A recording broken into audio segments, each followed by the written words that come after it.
చందమామ కథ స్వర్ణకారుడి ఎన్నిక.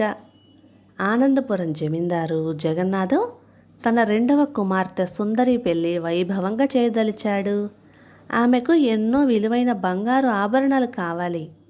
వాటిని తయారు చేసేందుకు నమ్మకమైన స్వర్ణకారుణ్ణి పిలిపించమని ఆయన దివానుకు చెప్పాడు.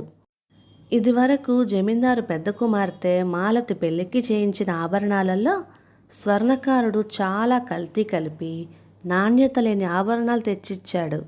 ఆ సంగతి తరువాత చాలా కాలానికి బయటపడింది. ఈసారి అలాంటి మోసం జరగకుండా జాగ్రత్త పడదలిచాడు జమీందారు. సుందరి పెళ్లి విషయం తెలియగానే ఆమెకు ఆభరణాలు మేము చేస్తామంటూ చాలామంది స్వర్ణకారులు దివానానికి వచ్చారు. వాళ్ళల్లో చాలామంది పచ్చి మోసగాళ్ళని దివానుకు తెలుసు. అందుచేత ఆయన వాళ్ళందరినీ పంపించి వేశాడు.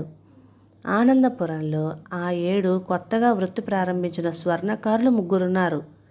వీళ్ళు వీరాచారి, కైలాసం, బ్రహ్మం. ఆ ముగ్గురిలో ఎవరికో ఒకరికి ఆభరణాలు చేసే పని అప్పగించాలి అనుకున్నాడు దివాను. వాళ్ళ పనితనాన్ని గురించి కొందరు దివాను ఉద్యోగులు కూడా ఆయనకు చాలా గొప్పగా చెప్పారు. దివాను ఆ ముగ్గురిని పిలిపించి వాళ్లకు మాలతి ఆభరణాలలో తలా ఒకటి ఇచ్చి వాటి నాణ్యత గురించి చెప్పమన్నాడు. ఆ మర్నాడే ముగ్గురు స్వర్ణకారులు తిరిగి వచ్చి దివానుని కలుసుకున్నారు. ఆ సమయంలో జమీందారు కూడా అక్కడే ఉన్నాడు. వీరాచారి తాను తీసుకుపోయిన ఆభరణాన్ని దివానుకి ఇచ్చి, అయ్యా, దీన్ని ఎవరు చేశారో కానీ ఇందులో 2 పాళ్ళు రాగి కలిపారు. స్వచ్ఛమైన బంగారం 1 పాలు మాత్రమే ఉంది అన్నాడు. కైలాసం తాను తీసుకున్న ఆభరణాన్ని దివానుకు చూపుతూ, అయ్యా, ఈ ఆభరణం చేసినవాడు పచ్చి మోసకారి. ఇందులో 1 పాలు రాగి, 1 పాలు ఇత్తడి కలిపాడు. ఇంకా మిగిలిన 1 పాలు మాత్రమే మంచి బంగారం అన్నాడు.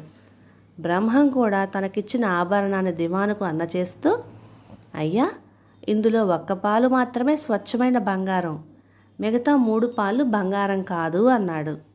దివాను ముగ్గురిని పంపివేసి జమీందారుతో, తమరు ఏమాత్రమూ సంకోచించకుండా ఆభరణాలు చేసే పనిని బ్రహ్మానికి అప్పగించండి అన్నాడు. జమీందారు ఆశ్చర్యపోతూ, వీళ్ళల్లో బ్రహ్మం నిజాయితీపరుడని ఎలా తెలిసింది మీకు అని అడిగాడు. వీరాచారికి, కైలాసానికి బంగారంలో కల్తీ కలిపే అలవాటున్నది. అందువల్లనే వాళ్ళు ముందుగా ఆభరణాలలో కలిపిన ఇతర లోహాల మాట చెప్పి తరువాతనే ఉన్న బంగారం సంగతి చెప్పారు. బ్రహ్మంలో అలాంటి మోసగుణం లేదు. కాబట్టి అతను ముందుగా ఆభరణంలో ఉన్న బంగారం పాలు చెప్పి మిగతాది బంగారం కాదన్నాడు. ఆ ముగ్గురు ఇచ్చిన జవాబును బట్టి అతను నిజాయితీపరుడన్న నమ్మకం నాకు కలిగింది అన్నాడు దివాను. జమీందారు జగన్నాథం తన దివాను తెలివితేటలకు చాలా సంతోషించి కుమార్తె ఆభరణాలు చేసే పని బ్రహ్మానికి అప్పగించాడు. కథ సమాప్తం.